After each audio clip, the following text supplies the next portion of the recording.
Good afternoon. We're here. I'm here, Ms. Blanford, with my mentor, Ms. Lumpkins, and we are going to discuss task standard 5, application of content based on the lesson that she observed with identifying the problem and solution in a text, the magazine article that I read with my students, the tiny tough frog. All right. I love this article because it definitely talked about this tiny tough frog being a glass frog, coming to extinction, and how it has to survive in the rainforest habitat. How did you feel about the lesson? I enjoyed the lesson.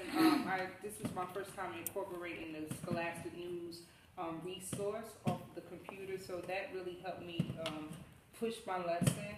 I know when you do a close read with students, it's good for them to have the article or the text in front of them, and also as a teacher to have like some type of visual for them to read along with. So that went great. And what I liked about the lesson is that the article read to the kids. So they were able to listen to another adult read the story to them and follow along with their finger. Right. So I think the lesson went well. Our first reading, we dealt with vocabulary, because when you do a close read, your first step is always vocabulary. Second is getting and I see that you did that. You did this with a better version of the Freya module. Also, I noticed that you included a sentence with it, so that way they will be able to show their understanding of the word camouflage, which was good. And they had to draw a picture, so this is a very good tool to help them understand the word. Did you have them use it with each other after they used the word in the sentence? Yes, they did. We did a lot of turn and talk in this lesson. They talked to their classmate using what camouflage mean, because I wanted them to be able to understand it. You just don't say the word. Yes. To use it. It's because camouflage can be a verb. It also can be a noun. Right. And that's the tricky part. So as far as you use it as a noun, you're talking about what that animal did or what that species did to become camouflage. I mean, that's you describing it. That's the noun. Yeah, the adjective. The adjective of you saying it's a camouflage. You could say a shirt is camouflage. It's a camouflage. If you say it's a verb, you're saying that what did that animal did to change its color, so that's a verb.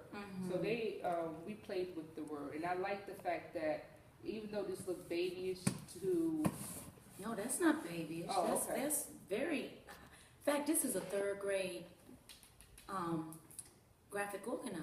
Oh, okay. This is a 3rd grade graphic organizer. Because I'm thinking from high school. Right. It would be a little babyish for like from high school, but this would definitely help all students, especially those who may not get it the first time, because they can definitely get the picture, and that way they can at least apply it somewhere along the line. No, don't get it any deeper than that. In fact, I would suggest this as far as a station. Okay. With some of our words that we're going to use in the unit, so that way they'll know the words in the unit and put it up on the board. Let them color and put it up on the board.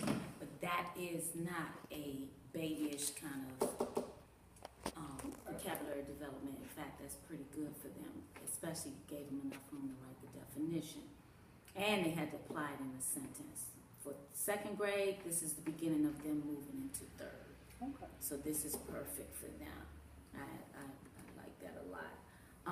As far as the problem and the solution, how did you develop that with a informational text? Because that's pretty hard, because usually it's with literary text, like something like Goldilocks or, something that definitely is a make-believe story. But this is informational text. How did you bring that up?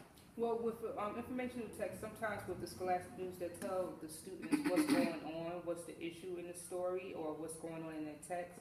And then we were able to discuss, all right, these glass frogs, they are becoming extinct. Why they're becoming extinct, and what made them tap into their intelligence. How can we save these frogs? What are different ways? What are different things we could do? What are the resources we could give to the powers that be to save these frogs? So I like the fact that the Scholastic News, they presented the problem and they offered different suggestions, and as a class we talked about different suggestions and things that we can do. So that was an all afternoon activity, which was very good. So you covered most of the standards. You did the vocabulary, you did one of the RIs as far as that is concerned.